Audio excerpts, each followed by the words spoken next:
It tears a woman apart. I mean, it's a big, awful, tragic deal when your heart's broken and somebody else dumps you, and it's like you thought, when you're married, you're psyched out forever to give yourself through thick and thin and all that crap. So it's tough, and then you hold out a lot of hope, which turns out to be false hope, and you felt like you spent a lot of time being delusional. I mean, it's a whole big deal. So I kill so many guys. I mean, look at it did to Elvis. He was so sad about losing his marriage. So I mean, it happens to the rich and famous. It could happen to anybody. Love's a big deal. It's only the power. It's the most powerful force in the universe. Stronger than money is the love. Okay, so it's a big deal. We all understand it's a beautiful thing, but you want to be able to count on somebody. That's why people get married, and they're trying to hold somebody to that marriage vow, and it doesn't always work out that way. And what it says in Scripture is that God has called us to peace.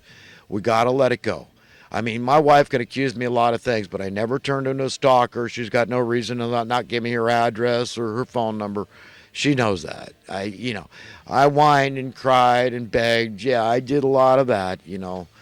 There was a lot of that for a long time. I admit I tried. I tried to reconcile. I tried to get her to forgive me because I still just wanted her back more than anything in the world, and I just had to. It was draining me, and it was just so delusional. At some point, you just say, "Oh my God," And, well, especially if she threw out a hint that's possible, and that happened over a decade after we were separated. I mean, it sounds absurd, but hey, look, stranger things have happened. It wasn't that I wasn't trying to fall in love again. I wanted that.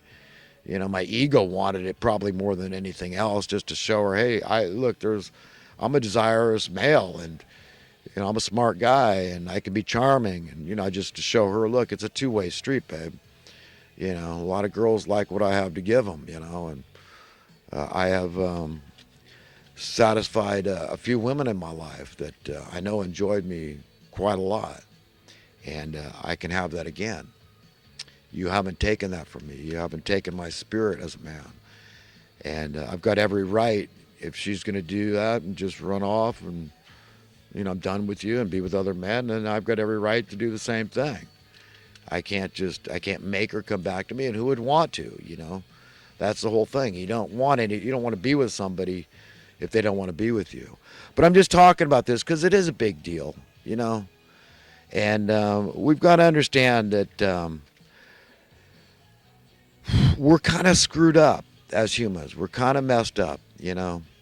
I mean, I used to be uptight about guys being naked in public. I mean, in Santa Cruz is pretty liberal in that regard. I mean, right in the city limits, they've got nude beaches and this. And, so I know I've got a modest, prudish side. But I see the other side in me too, who wants to let it all. I get it. So where do you draw the line? I mean, it always seems like, guys out there, it's a big surfing community, Santa Cruz. And, most guys like myself, I mean, you try to be modest.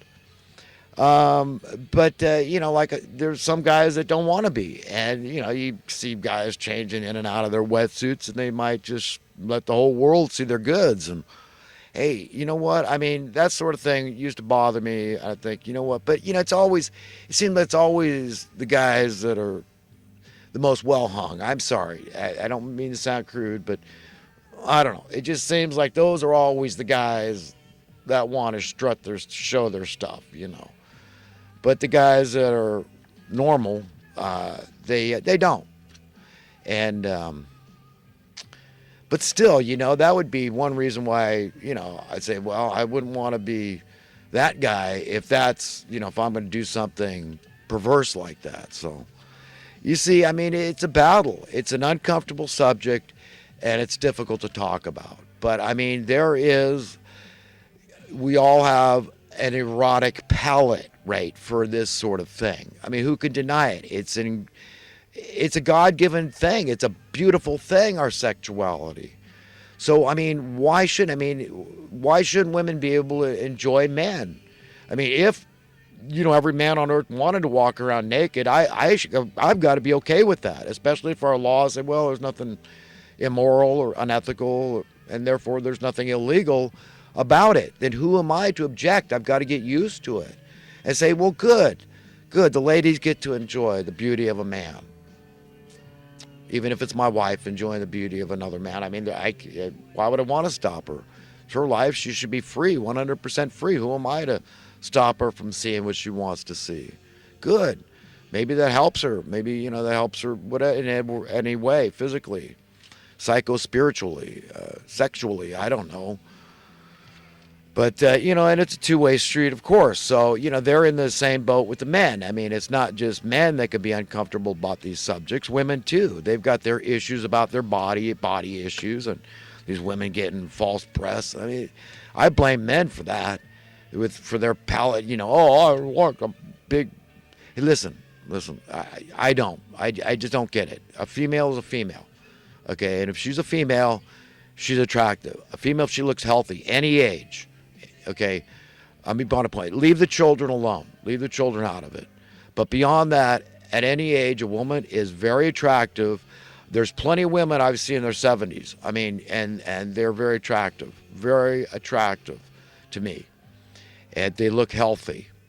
And if they look feminine, female, I mean, there's something about that female energy. So, yeah, women in their 80s, maybe. I could have a thing for an older woman. And there's nothing wrong if I wanted to get involved with a woman in her 20s. I mean, 18 and up, it's all legal, right, in California. In some states, it's legal much younger. But, we make a big deal out of this stuff. We go, oh, you're not age appropriate. But listen, is there anything, what's immoral? I mean, who are you? Talk about prudish. What's in the Bible about this stuff?